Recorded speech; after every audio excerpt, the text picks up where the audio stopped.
इतवार को सोचा था पर मेहमान आ गए तो उन्हीं में व्यस्त होना पड़ा। आज भी छुट्टी है और नाश्ता भी पकौड़ियों का भरपेट हो चुका है। खाना आराम से बनेगा। रसोई का हर कोना उसने रगड़-रगड़ कर अच्छी तरह चमकाया। फिर रैकों पर साफ अखबार, प्लास्टिक बिछाए। अंदर जब कुछ सर्दी लगने लगी थी तो सोचा थोड़ी देर धूप में बैठकर अखबार पढ़ लूं, फिर खाने का काम शुरू होगा। तब तक रसोई घर भी सूख जाएगा। अखबार लेकर शीला छत पर अभी आई ही थी कि पति विनोद की आवाज सुनाई दी, अरे भाई, आज खाना नहीं बनेगा क्या? यह कहते हुए वह भी छत पर आ गए। अभी तो भरपेट नाश्ता हुआ है, सबका आपने भी तो किया है। शीला, जानती हो मैं नाश्ता नहीं करता हूँ। बच्चों का मन रखने के लिए 2 से 4 पकौड़ियाँ ले ली थी। मुझे तो हर रोज 10 बजे खाने की आदत है। फिर भी बहस किए जा रही हो क्यों? आप इतवार को सबके साथ देर से खाना नहीं खाते हैं, पर आज इतवार नहीं है। अब नहीं बना है तो और बात है। मुझे तो पहले ही पता है कि आजकल तुम्हारी हर काम को टालने की आदत हो गई है। अब यह समय अखबार पढ़ने का है या घर के काम का? दूसरी औरतों को देखा है, नौकरी भी करती है और घर भी कितनी कुशलता से संभालती है।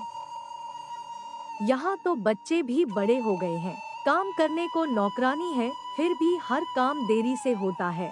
विनोद के ऊंचे होते स्वर के साथ शीला का मूड बिगड़ता चला गया।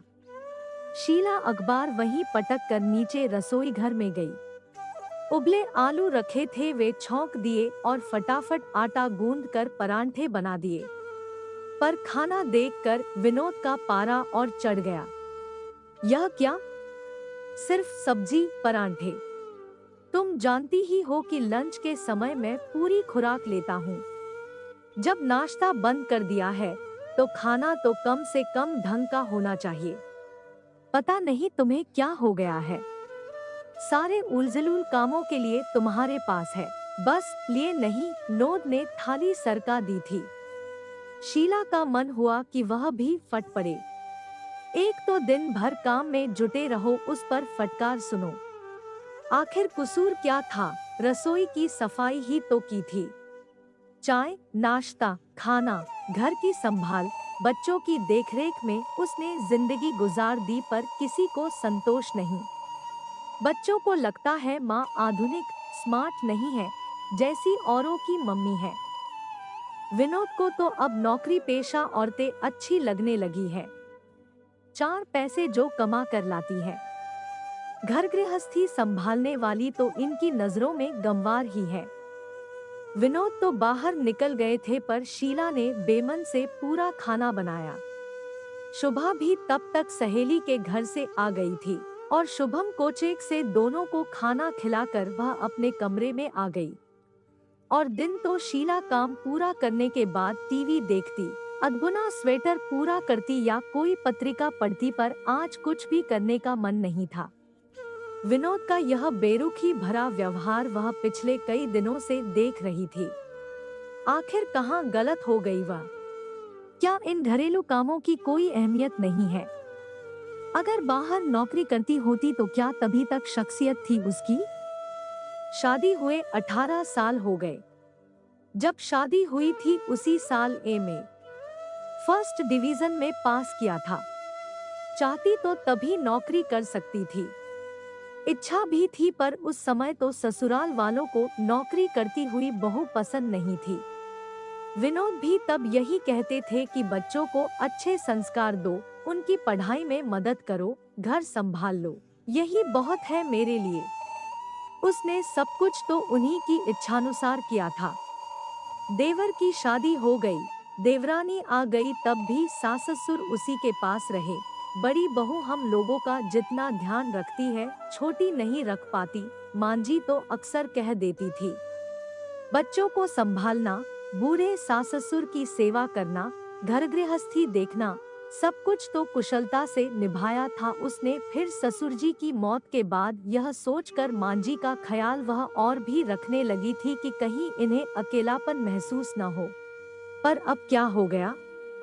ठीक है, बच्चे अब बड़े हो गए हैं, उन्हें अब उसकी उतनी जरूरत नहीं रही है। मांझी ने भी अपने आप को सत्संग, भजन, पूजन में व्यस्त कर लिया है।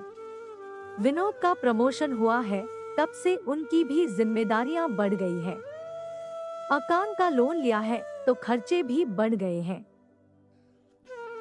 बच्चों की भारी पढ़ाई है, फिर शुभा की शादी भी 4 से 5 साल में करनी है। शायद इसी बात को लेकर विनोद को अब नौकरी पेशा औरतें अच्छी लगने लगी है। पर क्या देखते नहीं कि उसकी भी तो व्यस्तता बढ़ गई है। सुबह 6 बजे से काम की जो दिनचर्या शुरू होती है तो रात को ही सिमटती है। फिर उन्हें ऐसा क्यों लगता है कि वह फालतू है? घर के सारे काम क्या अपने आप हो जाते होंगे? और तो और शुभा जब से बाहर हॉस्टल में गई है और शुभम की कोचिंग शुरू हुई है, बाजार के भी सारे काम उसे ही करने पड़ रहे हैं।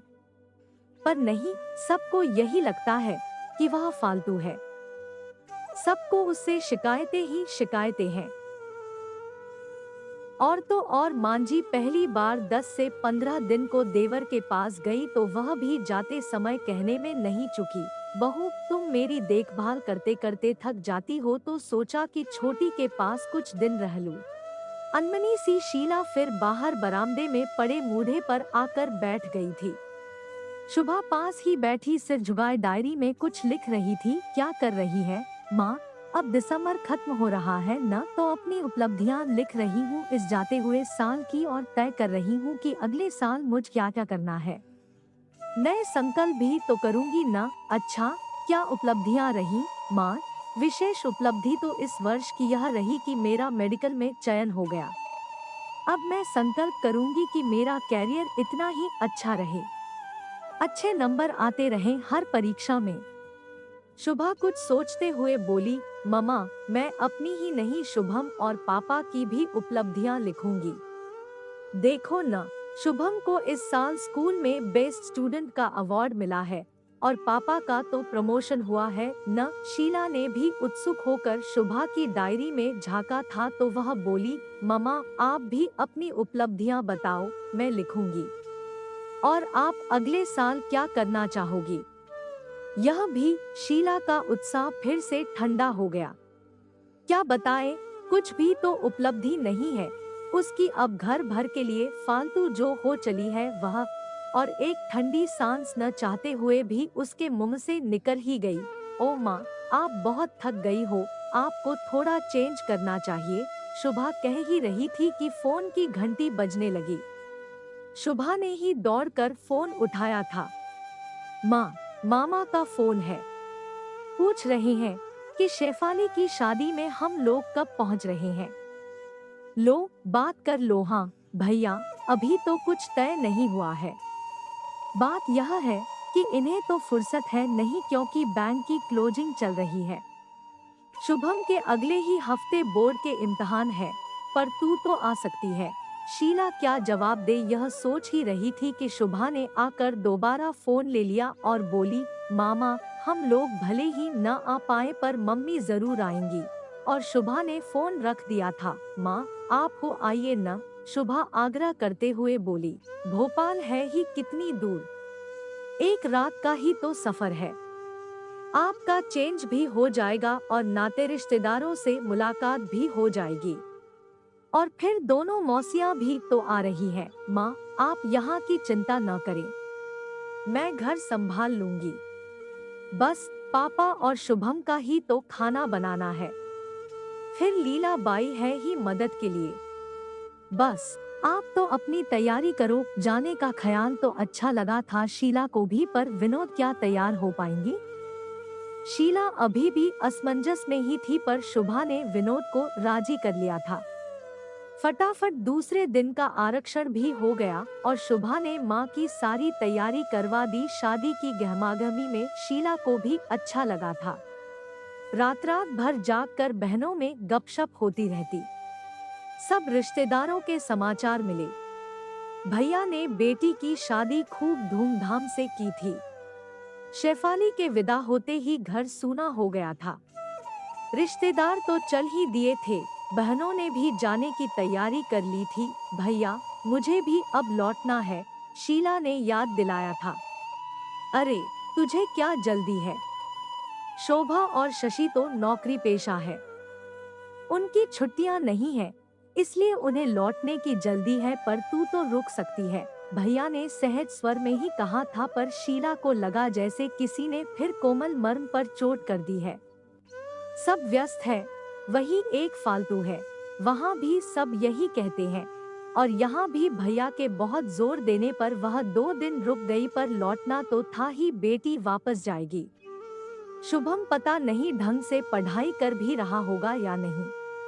सब कुछ भूलकर उसे भी अब घर की याद आने लगी थी। स्टेशन पर सभी उसे लेने आए थे। माँ, बस दादी नहीं आ पाई आपको लेने, क्योंकि वह अभी यहाँ नहीं है, पर उनके 2 फोन आ गए हैं और वे जल्दी ही वापस आ रही है। कह रही थी कि मन तो बड़ी बहू के पास ही लगता है। शुभा ने पहली सूचना यही दी थी।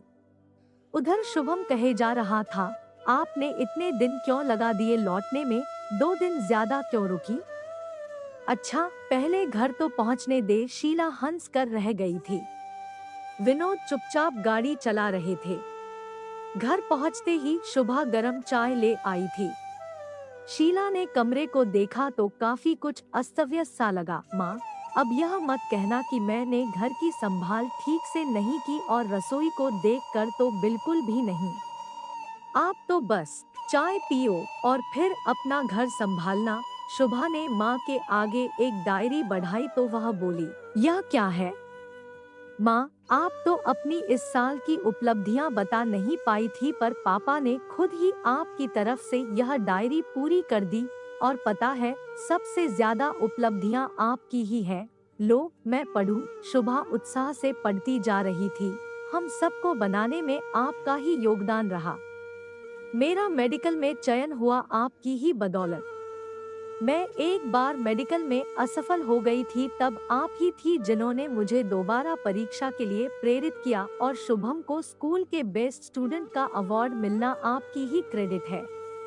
सुबह जल्दी उठकर बेटे को तैयार करना, नाश्ते खाने से लेकर हर चीज का ध्यान रखना, उसका होमवर्क देखना, और तो और यह आपकी ही मेहनत और लगन थी कि पापा का प्रमोशन हुआ। पापा कह रहे थे कि जब कभी ऑफिस में किसी कारण से उन्हें लौटने में देर हो जाती तो आपने कभी शिकायत नहीं की, बल्कि उनकी गैर मौजूदगी में दादी को डॉक्टर के पास तक आप ही लेकर जाती रही। बस बस, अब बस कर, शीला ने शुभा को टोका था। उधर विनोद मंद मंद मुस्करा रहे थे। अब नया संकल्प हम सब लोगों का यह है कि तुम इसी तरह हम सब का ध्यान रखती रहो। विनोद के कहते ही सब हंस पड़े थे। उधर शीला को लग रहा था कि एक घना कोहरा, जो कुछ दिनों से मन पर छा गया था, अचानक हटने लगा है। आपका समय निकलकर हमारे साथ था, इसके लिए आपका धन्यवाद।